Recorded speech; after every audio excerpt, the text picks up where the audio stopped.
বেশ কিছুদিন আগে আমাদের কৃষ্ণনগর শহরে সৃষ্টিশ্রী মেলাতে গিয়েছিলাম। আর মেলাটি বসেছিল কৃষ্ণনগর গভর্নমেন্ট কলেজের মাঠে। পশ্চিমবঙ্গের বিভিন্ন জেলা থেকে আসা স্বনির্ভর গোষ্ঠীর শিল্পী ও কারিগররা তাদের অসাধারণ সব হাতের কাজ নিয়ে এই মেলা প্রাঙ্গণে এসে হাজির হয়েছিল।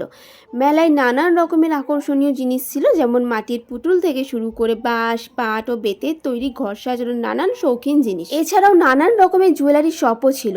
মেলার এক কোণে আয়োজিত ফুলের প্রদর্শনী বা ফ্লাওয়ার শো ছিল এক কথায় অসাধারণ।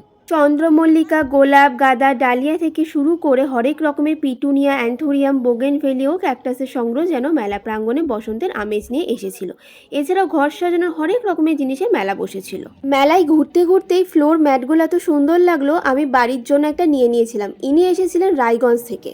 এছাড়াও বেতের মোড়া, সোফা, টি টেবিল, দোলনা, মাটির সূক্ষ্ম কাজ করা ফুলদানি, কাঠের তৈরি নানান শৌখিন শোপিস, পোড়ামাটির তৈরি কাপ, গ্লাস, প্লেট, ভার, ডোকরার মূর্তি তৈরি শুরু থেকে হাতে আঁকা পটচিত্র, এছাড়াও আরও অনেক কিছু ছিল সেখানে। বিশেষ করে ঘর সাজাতে যারা ভালোবাসে তাদের জন্যই মেলা ছিল এক কথায় স্বর্গের মতো।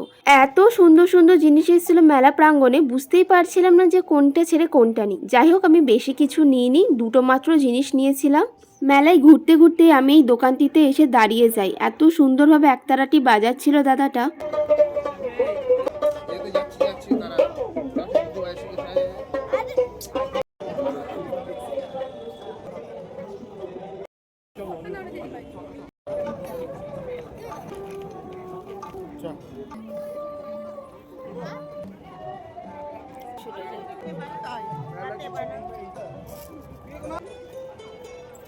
সব কিছুর সাথে সাথে এই জুয়েলারির দোকানগুলোতেও কিন্তু বেশ ভিড় ছিল, আর জুয়েলারিগুলো কিন্তু অসম্ভব সুন্দর ছিল। তারপরে আমরা গেছিলাম একটি অন্য স্টলে, সেখানে সুন্দর সুন্দর পাটের তৈরি জিনিস পাওয়া যাচ্ছিল। সেখান থেকে আমি জুটের টেবিল ম্যাট নিয়েছিলাম, আর আমার মা একটি ব্যাগ নিয়েছিল।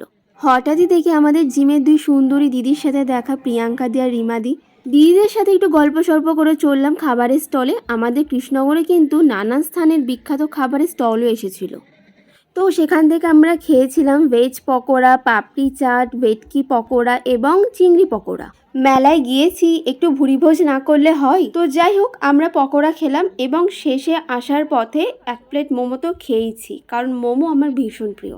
নিজেরা তো খেলাম, এবার বাড়ির জন্য তো আনতে হবে, কারণ বাড়িতে তো ভাই আর বাবা আছে, তারা তো যায়নি আমাদের সাথে মেলায়। তো তাদের জন্য আমরা নিয়েছিলাম পাটিসাপটা এবং মেলা থেকে বেরোনোর পথে নিয়েছিলাম বাদাম ভাজা। আর হ্যাঁ, ভিডিওটি পোস্ট করতে কিন্তু আমার অনেকটাই লেট হয়ে গেছে। তো যাই হোক, ভিডিওটি ভালো লাগলে অবশ্যই সবাই লাইক, কমেন্ট, শেয়ার এবং ইউটিউব চ্যানেলটিকে সাবস্ক্রাইব করে দিও। আজকের মতো টাটা।